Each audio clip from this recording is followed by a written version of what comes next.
இன்றைக்கி பார்த்தீங்கன்னா களை எடுத்தாச்சு. எங்கெங்கெல்லாம் புல் இருக்கோ அங்கே மட்டும் வெட்டி வெட்டி எடுத்தாச்சு.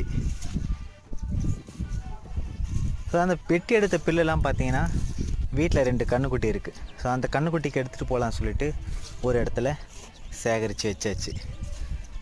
ஒரு ஸ்நாக்ஸ் மாரி அதுங்களுக்கு இந்த புல்லுகள்லாம் பயன்படும். இந்த புல்லெல்லாம் நாம் இந்த சின்ன துண்டில் வச்சு கட்டி எடுத்துகிட்டு போகலாம்.